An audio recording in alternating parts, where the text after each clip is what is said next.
Question says, let A, B, M, N be natural numbers such that A is greater than 1, B is greater than 1. If A to the power M, B to the power N is 144 to the power 145. Okay. Then the largest possible value of N minus M. We want N minus M largest value. So for that, what we should do is, N should be largest and M should be smallest because M subtract ho raha hai. Okay. So we'll try and identify the largest value of N, and for N to be largest, N is the power of B. N is the power of B. Okay, so for the power to be largest, the base should be smallest. So B smallest. Similarly, for M, the base is A. So for M to be smallest, the base A should be largest. Okay. So what we can do here is, we can take this as, first of all, this is 144, that is 12 square. 12 square to the power 145, which is 12 to the power 2 into 145, 290, powers multiply ho jayenge. Now, if I want the numbers to be smallest, break it into prime factors. So 12 is 2 square into 3. So it is 2 square into 3 to the power 290. So eventually it becomes 2 to the power 580. Okay, own your mistakes. 580 into 3 to the power 290. Now, this is interesting to see. If you look at the options, we have 580, 290, 579, 289. How do I identify A and B? As I said, A largest, M smallest. So we'll present it like this. We want A to the power M into B to the power N. Write it like this. 3 to the power 290 as one number to the power 1. Okay, and 2 to the power 580. Now compare carefully. A is 3 to the power 290. M is 1. Okay, B is 2 and N is 580. In this case, the largest value of N minus M is possible. N minus M largest value is possible now. So N minus M largest value is 580 minus 1, and that is 579. So answer of the question is option C, 579. This one is a slightly tricky question. Let's look at it carefully. The sum of possible values of x satisfying the equation 2 to the power 4x square minus 2 to the power 2x square plus x plus 16 plus 2 to the power 2x plus 30 is equal to 0. Let's write it as 2 to the power 4x square plus 2 to the power 2x plus 30 equal to 2 to the power 2x square plus x plus 16. We have sent this item to the other side. Now divide. Divide by this item on this side. So we have 2 to the power 4x square divide by 2 to the power 2x square plus x plus 16 plus 2 to the power 2x plus 30 divide by 2 to the power 2x square plus x plus 16. Right? This is equal to 1. Ye pura item idhar divide ho gaya, so it is divided in both the sides. Now, look at this. This is 2 base 2. Power is 4x square, power is 2x square plus x plus 16. So this power gets subtracted. So I can write it as 2 to the power 4x square minus 2x square plus x plus 16. This is something that you have to do it very, very carefully. And this side, send this numerator to the denominator. So this becomes 1 divided by 2 to the power 2x square plus x plus 16 minus 2x minus 30. Let's see what happens. This is equal to 1. Okay. Now see, this becomes 2 to the power 4x square minus 2x square is 2x square minus x minus 16 plus 1 divided by 2 to the power 2x square plus x minus 2x is minus x minus 14. Here we have 16, here we have 14. This is equal to 1. Now what should we do? Okay, so for minus 14, let's do it like this. Minus 2 plus 2. So that this also becomes minus 16. So what we have is, look at it carefully. It becomes 2, this item is 2 to the power 2x square minus x minus 16 plus 1 divided by, just watch it very carefully, 1 divided by 2 to the power 2x square minus x minus 16 into 2 square, right? This is plus 2, so 2 to the power 2. This minus 2 and 14 together become minus 16. Okay. Now, what we have to do is, this is equal to 1. So let's assume that this whole item is a. 2 to the power 2x square minus x minus 16 is equal to a. So we have a plus 1 by a into 4, that is equal to 1. So LCM and cross multiply, you get 4a square plus 1 equal to 4a. So 4a square minus 4a plus 1 equal to 0. This is 2a minus 1 whole square equal to 0. 2a minus 1 whole square is equal to 0. So 2a is equal to, 2a minus 1 equal to 0, 2a is equal to 1. So a is equal to 1 by 2. Or 2a is equal to 1, a is equal to 1 by 2. So what we can do here is, or let's do one thing, let it be 2a equal to 1. That is better. Okay? 2a is equal to 1. And what is a? A, we have taken this item. This is a. Okay, so I'll use this space. 2a is equal to 1. So it is 2 into a is how much? 2 to the power 2x square minus x minus 16. 2 to the power 2x square minus x minus 16. This is equal to 1. Now this is 2 to the power 1, so power gets added. So we have 2 to the power 2x square minus x minus 16 plus 1. That is equal to 1. 1 can be written as 2 to the power 0. Now look at it carefully. This is 2 power something, 2 power something. So what happens? 2x square minus x minus 16 plus 1 is minus 15. That is equal to power 0. 15 2s are 30. So 2x square minus 6x plus 5x minus 15. That is equal to 0. Okay, so we have 2x plus 5 into x minus 3. That is equal to 0. So x is equal to minus 5 by 2 and 3. So there are two values of x that are possible. Fine. Now what is the question asking? Sum of all possible values of x. So sum of these two values, that is minus 5 by 2 plus 3, 6 minus 5, 1 by 2. So answer of this question is 1 by 2. Option C is the correct answer, right? So it was a slightly difficult question. Just do it carefully. This is a very easy question based on divisibility tests. For any natural number m, n and k such that k divides both m plus 2n and 3m plus 4n. So k divides m plus 2n and 3m plus 4n. Okay. Now if k divides m plus 2n, then k will also divide 2 times m plus 2n, which is 2m plus 4n. And k divides 3m plus 4n. Now you see, if k divides these two numbers, k will divide the sum of these two numbers as well as the difference of these two numbers also. If k divides this number and this number, then k will divide the sum of these two numbers. Now what is the sum of these two numbers? 5m plus 8n. Does that help us? Not exactly. It will also divide the difference of these two items. So if you take the difference of these two, 4 and 4n cancel, 3m, this was 3m. So 3m minus 2m, that is m. Wow. So k divides these two items for sure. Now it is very easy.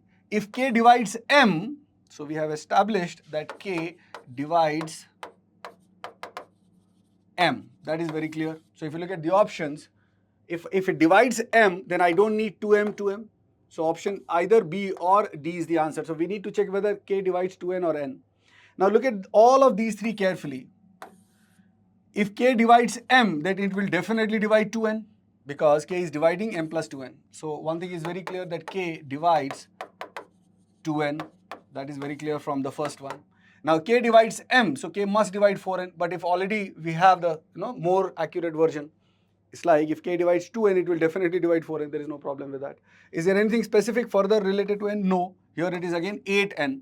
If k divides 2n, it will definitely divide 8n also. So we are not getting anything extra about n. So what all do we have? We have k divides m and we have k divides 2n. Check the options. What exactly we can say? For n, we need to be more specific. So we can't say that on the basis of the given information, but we can definitely say that option B is the correct answer. The question says any non-zero real number x, y such that y is not equal to 3. X and y are non-zero and y is not equal to 3. And x by y is less than x plus 3. Okay, this is not there, only this. So question is x by y is less than x plus 3 upon y minus 3. Will satisfy the condition. Okay, this is a normal inequality. How do we do it? So when we have to remove this y, in equations we simply cross multiply. In inequality we cannot just cross multiply. What do we have to do? We have to remove this y, we have to remove this y minus 3, both. So what should I do? I should multiply by y into y minus 3 on both sides. Y into y minus 3 on both sides. Now what will happen to inequality? That's an important question. Okay. Now you see y into y minus 3, the critical points are 0 and 3. So what we do is we divide the entire number line into 3 parts like this, 0 and 3. So this is y equal to 0 and this is y equal to 3. Now this portion is y greater than 3. That means y is greater than 0. That means the product of y into y minus 3 will be positive. Now if it is positive, that means the inequality does not change. So inequality does not change means x by y into y minus 3. Inequality does not change, x plus 3 divided by y minus 3 into y minus 3. We only have to need to worry about the denominator. So here y and y cancel. Here y minus 3 is cancelled. And we will be left with x into y minus 3, that is xy minus 3x, less than x plus 3 into y, that is xy plus 3y. So what does that mean? xy and xy cancel. 3 and 3 cancel, so we have minus x less than y, or x is greater than minus y. This is the final outcome. Do we have it in the options? So if y is less than 0, we have y greater than 10, then minus x, no relation. This is y greater than 3. So we cannot say that. X less than 0, doesn't matter. X has not come into the picture at all. If y less than 0, then minus x less than y. So minus x less than y is there, but this is y greater than 0. So no valid statement can be made. No valid statement can be made. Okay, that's it. Similarly, if y is between 0 and 3, this is y between 0 and 3. So y is greater than 0, that means y positive, and y is less than 3, that means y minus 3 is negative. So y into y minus 3 will be negative. The product of these two things, one positive, one negative, the product will be negative. So in this case, what will happen when you multiply y into y minus 3 on both the sides, the inequality changes. So greater than x plus 3 upon y minus 3 into that item y into y minus 3. Okay, just wait a second. I'll remove this into y minus 3. Okay. Now in this case, what happens? Similarly, y minus 3 cancel, y and y cancel. This will become xy minus 3x greater than xy plus 3y. So xy cancel, 3 cancel, minus x greater than y. This is though not even there in the options. Oh, it's there, but it is for x greater than 10. And here it is, y greater than 10. Here it is y between and 3. So no valid statement from here also. Now this segment is y less than 0. If y is less than 0, then y is less than 3 also. That means y negative and y minus 3 negative. So the product of two negative quantities will be positive. So this item is positive now. So when we are multiplying in the inequality, when we are multiplying the positive number, the inequality does not change. So for this part also, the inequality does not change. So x by y into y minus 3 is less than x plus 3 upon y minus 3 into y minus 3. So here again y minus 3, y minus 3. So everywhere the calculation is the same, but it's just that the interpretation is different. Here it is xy plus 3y. So, and also the inequality sign here is different, and in the first and the third part is the different. 3 cancels, minus x less than y. Minus x less than y is there. And this is the situation of y less than 0, right? So this option C matches. If y is less than 0, then minus x is less than y. Perfect, right? So this is the correct situation. So answer is option C. So this question is completely and purely based on very basic theory of inequality. And what is that? And that is when you multiply, when you have to remove the denominator in an inequality, you multiply by that item on both the sides. And when you multiply, you need to know the sign of that item that you are multiplying by. So आपको इसका sign पता होना चाहिए. If it is known, then only you can decide about the inequality. Right? So option C is the correct answer for this question. That's it. Now this is a very interesting question. A lot of people would leave this because of the looks of this question, and it is from logarithm. It is a very basic question based on just the properties of log. So log of a to the power x to the base b to the power y. The power x and y both come out and it becomes a by b log x to the base y. This is what we have to use here. And in one place we have to use log of a to the base, b divided by log of c to the base b. If the bases are same, this becomes 1 log and log of a to the base c. That's the property. Okay, so these two properties will apply here. Read the question. For some positive real number x, if log of x to the base root 3, log of x to the base root 3 plus log of x to the base 25. So I'll write it as log of 5 square to the base x divided by 0.008. 0.008 is actually 0.008 is actually, it is 8 divided by 1000, that is 1 by 125, which is 5 to the power minus 3, right? So this becomes log of 5 to the power minus 3 to the base x, and that is equal to 16 by 3. That's it. Now 3 is 3 to the power 1 by 2. So 1 by 2 comes out, but in denominator. And be careful, it is 1 by 2 log of x to the base 3 plus this one. Using this, we can write it as log of 5 square to the base 5 to the power minus 3 is equal to 16 by 3. And here 2 and minus 3 will come out. So we have this 2 goes up. So 2 log x to the base 3.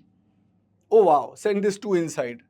Baat hi khatam. So this plus 2 by minus 3. So 2 divided by minus 3. Log 5 to the base 5 andar reh jayega, and that will be 1. 5 to the base 5 is 1, 16 by 3. So this is minus 2 by 3. This log 5 to the base 5 is 1. Minus 2 by 3 goes to the other side. 16 plus 2, 18. 18 by 3, 6. So 2 log x to the base 3 is 6. Oh, so send this 2 inside. It will become log of x square to the base 3. And that is 6. Now here, what is the question? What is the question? Oh, great. So this is log of 3x square to the base 3. This can be written as log 3 to the base 3 plus log x square to the base 3. That's it. Now 3 to the base 3 is 1. And log x square to the base 3, we have already calculated, it is 6. So 1 plus 6, which is 7. So answer of this question is 7. Right? So this is a good question. Now this question says the number of positive integers less than 50 having exactly 2 distinct factors other than 1 and itself is. Oh, exactly 2 distinct factor means simply the prime numbers. Okay, exactly 2 distinct factors. Oh no, I'm sorry. It says exactly 2 factors other than 1 and itself means total 4 factors, right? So just read carefully. It is total 4 factors. So we want those numbers which have exactly 4 factors. Now how can a number have exactly 4 factors? A number can have 1 prime factor, then it will look like p1 to the power a. If it has 2 prime factors, it will look like p1 to the power a into p2 to the power b. If it has 3 prime factors, it will look like p1 to the power a into p2 to the power b into p3 to the power c. And I want total 4 factors. Now here, how will you put the number of factors? Number of factors will be a plus 1. And for this one, the number of factors will be a plus 1 into b plus 1. For this one, the number of factors will be a plus 1 into b plus 1 into c plus 1. And the power's minimum value has to be 1. Now you see the total 4 factors. Now can this be equal to 4? A plus 1 equal to 4. Yes, a will be equal to 3. This is possible. So the number will be of the structure p1 to the power 3. So the possible values that I can take, making sure that the number is less than 50, is 2 to the power 3. p1 is prime number, right? Or 3 to the power 3. I cannot take 5 to the power 3 because 5 to the power 3 will go beyond. So 2 to the power 3 is 8. 3 to the power 3 is 27. So these are two possible values. Now, can this be equal to 4? Can this be equal to 4? Let's see. If this is equal to 4, then the only possibility is 2 into 2, and that means A equal to 1 and B equal to 1. This is the only possibility that we have, right? So here the number will be of the structure P1 to the power 1 into P2 to the power 1. Now just go on taking the prime numbers. So if I take first number as 2, then 2 to the power 1 into 2 to the power 3. Sorry, 3 to the power 1. This is the first combination of prime number. Okay, so 2 to the power 1, 3 to the power 1, 2 to the power 1, 5 to the power 1, 2 to the power 1, 7 to the power 1, 2 to the power 1. We can go up to value 50, right? 11 to the power 1. Just go on taking all combinations. 2 to the power 1 into 13 to the power 1, 2 to the power 1 into 17 to the power 1, 2 to the power 1 into 23 to the power 1, and 19 also in between, है ना? 19 to the power 1, 2 to the power 1 into 23 to the power 1. After that, it is 29. So 29 you can't take. Why? Because 29 to 2 will become 58, which is more than 50. So this is the last one, right? So we have 1, 2, 3, 4, 5, 6, 7, 8 numbers and 2 numbers here. Okay. Then, so taking one number as 2, this is what we have. Taking one number as 3, we already have 2 into 3, so no need to take 3 into 1, 3 into 2. Let's take 3 to the power 1 into 5 to the power 1, 3 to the power 1 into 7 to the power 1, 3 to the power 1 into 11 to the power 1, 3 to the power 1 into 13 to the power 1. Can I take 3 into 17? No, that will be 51. So don't take it. So 1, 2, 3, 4, 5, 6, 7, 8, 9, 10, 11, 12, and this one, 13, 14, right? Can we have, so 2 we have covered, 3 we have covered. Now, if I take one number as 5, now 5 into 2 we have already taken. 5 into 3 we have already taken here. Can I take 5 into 7? Yes, that is 35. So this is also a possibility. 5 into next number is 11. Okay, that will be above 50. And then after that, we cannot have any prime combination. Right? So with two prime factors, these are possible solutions. That's it. So 1, 2, 3, 4, 5, 6, 7, 8, 9, 10, 11, 12, 13. So there are 13 numbers possible here. There are 2 numbers possible here. So 13 and 2, 15. Yeah. What about these? So product of 3 numbers, can it be equal to 4? No, this is not possible because, this is not possible because the largest that you can break, smallest that you can break is 2 into 2. So for the third one, there is no possibility. So this situation is not possible for 4 factors, right, and beyond. So that's it. So 2 and 13, 15 such numbers are there. So answer of this question is 15. 15. Okay, that's it. This question says, let k be the largest integer such that the equation x minus 1 whole square plus 2kx plus 11 equal to 0 has no real roots. Open this. X square minus 2x plus 1 plus 2kx plus 11 equal to 0. X square plus 2x common, k minus 1 plus 12 equal to 0. This has no real root, so b square minus 4ac should be less than 0. Now b square minus 4ac, that means 2 square is 4 into k minus 1 whole square minus 4 into a is 1, c is 12, that is less than 0. Now, so 4 and 4 cancel, common and cancel. So we have k minus 1 whole square is less than 12. That means k minus 1 should be between minus root 12 and plus root 12. Root 12 is 2 root 3. So we have minus 2 root 3 k minus 1 and either plus 2 root 3. Now this 1 goes to both of them and gets added. So k is between minus 2 root 3 plus 1 up to 2 root 3 plus 1. Now say from here, the largest value of k possible will be less than this. Now 2 root 3 plus 1 is how much? And if k is an integer, k is the largest integer, right? So 2 root 3 plus 1 is, root 3 is 1.732, 1.7, so 3.464 plus 1, that is 4.464, right? K has to be less than that. And the largest integer. So the largest value of k is 4, right? So this question actually becomes 4 upon 4y. Question is, find, if y is a real number, then what is the least possible value of y plus y upon 4y plus 9y? So eventually it is 1 by y plus 9y. So we'll use AMGM. And if you remember, what did I say? whenever there is such a situation and we have to find the minimum value of sum, first you check their product. So product of 1 by y into 9y, this should be constant. Is it? Yes, y and y cancel and we have 9. Is it a constant value? Yes. So divide 9 into these two numbers. This is a product of two numbers. So each one of them is going to be 9 to the power 1 by 2. That is square root of 9, which is 3. Right? So if it is 3, so this value is 3, this value is 3, add 3 plus 3, 6. So the minimum value of this sum is 6. Answer of the question is 6. This is interesting but practical question. In a company, 20% of the employees work in the manufacturing department. 20% means 1/5, right?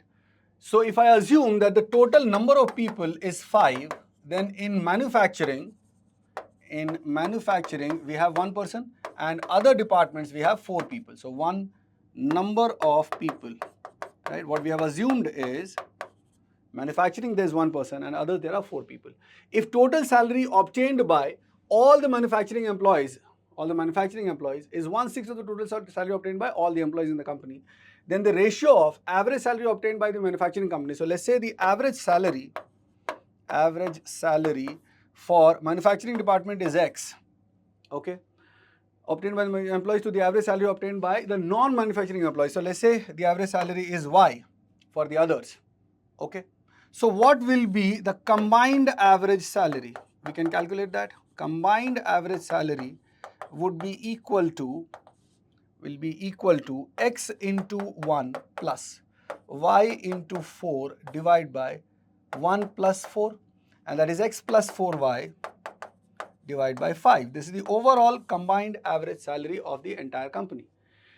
And the question is also saying that total salary earned by the manufacturing employees. Total salary earned by the manufacturing employees is X into 1. So X into 1 is equal to 1/6 of what? Total salary obtained by all the employees. For average for all the employees is X plus 4Y upon 5. Okay. So the total will be average X plus 4Y upon 5 into the number of people 5. That's it. Or we didn't need to calculate the average actually. So actually let's not do it. Let's undo that. Yeah, let's undo that. We don't need combined average. I'm sorry, I thought it is required. We can simply calculate the total salary of manufacturing department and total salary of everybody. You see, I'll directly write the total salary. Okay, so total salary of manufacturing department will be X into 1. Total salary of others would be Y into 4. And overall total salary will be X plus 4Y. The question is saying that the salary of manufacturing department, that is X, is 1/6 of overall total salary, right? So this is much better. So 6X is equal to X plus 4Y. That means 5X is equal to 4Y. That means X upon Y is 4 by 5. And this is what we had to find. The average ratio of average salary of the manufacturing employees and the average salary of the non-manufacturing employees. That is X is to Y, 4 is to 5. Option A is the correct answer.